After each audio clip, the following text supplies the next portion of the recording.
प्रिय आत्मन, आपको आप सभी लोगों को अपने हृदय के गहराइयों से धन्यवाद देते हुए और अपनी कृतज्ञता ज्ञापित करते हुए आज मैं योगा वाई शिवा में एक बहुत सुंदर, जिसको महाकुंडलिनी योग कहा जाता है, उसमें ये जो खट चक्र हैं, वैसे तो मूलाधार से लेकर सहस्त्रार तक 7 हैं, लेकिन इनको सामान्य भाषा में खट चक्र कहा जाता है, खट चक्र भेदन कहा जाता है। उसमें हम मूलाधार के बारे में आपको बताने जा रहे हैं।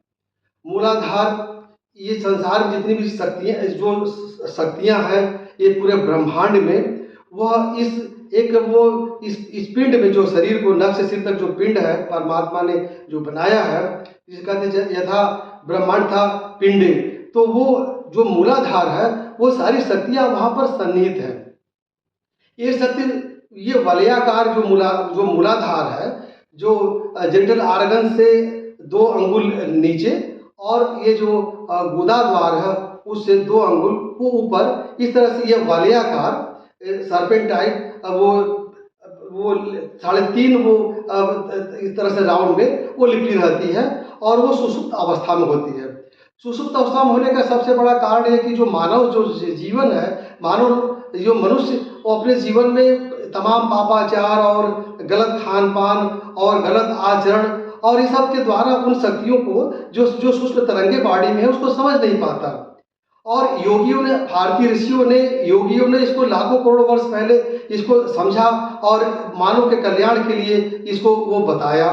अब चूंकि इसको बहुत सरल तरीके से मैं आपको समझा रहा हूँ, ये जो मूलाधार आपका है, ये मूलाधार जेनिटल ऑर्गन से 2 अंगुल नीचे और ये जो आपका गुदा द्वार उससे 2 अंगुल ऊपर, इस तरह से इसकी ये 3.5 वो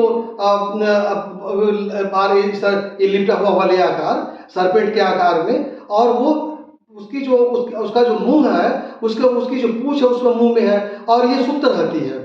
इसको जागृत करने का सबसे बड़ा वो यही है कि पहले आप इस पर जब आप ध्यान केंद्रित करते हैं तो पहले का अपना स्थान बना लीजिए।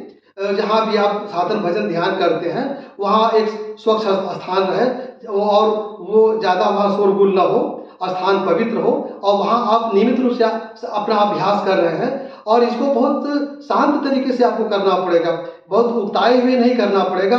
और जब उस मूलाधार पर आप अपना ध्यान केंद्रित करेंगे तो धीरे धीरे धीरे धीरे वो आपके अंदर एक अपार शक्ति का अनुभव होगा। पहले आपको मूलाधार पे ध्यान केंद्रित करना है, एक अपना जो मेडिटेशन करने का या जो अपना ध्यान करने का जो स्थान है वो स्वच्छ हो, कोलाहल का स्थान न हो और वो पवित्र हो और वो हवादार हो, मतलब ऐसा ना हो कि वहाँ पर किसी प्रकार का कोई प्रदूषण हो। और सबसे बड़ी बात है कि अपना खान पान रहन सहन विचार आपको बहुत ही सात्विक रखना पड़ेगा, क्योंकि ये बहुत ही सूक्ष्म विद्या है। और ये जो महाकुंडली योग है और ये महाबंध, महामुद्रा और ये जो प्राणायाम वगैरह या विपरीत करणी मुद्रा है, ये सब इसमें सहायक होता है।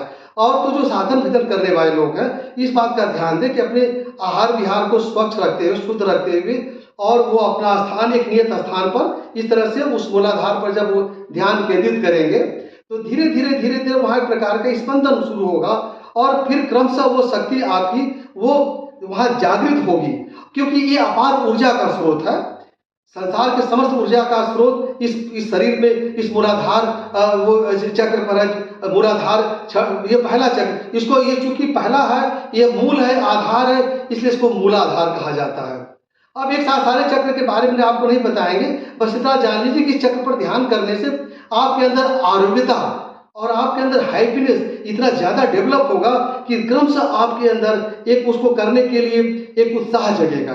तो इस पर ये ध्यान करते करते धीरे धीरे आपको फिर आगे मैं बताऊंगा कि मूलाधार के पास अब फिर वो आपका आता है स्वाधिष्ठान, फिर मणिपूरक है, फिर अनाहत है, फिर इसके बाद में विशुद्ध चक्र है, फिर आज्ञा चक्र है, फिर शास्त्रार है। क्योंकि सारी बातें एक साथ बताने से आप नहीं समझ पाएंगे।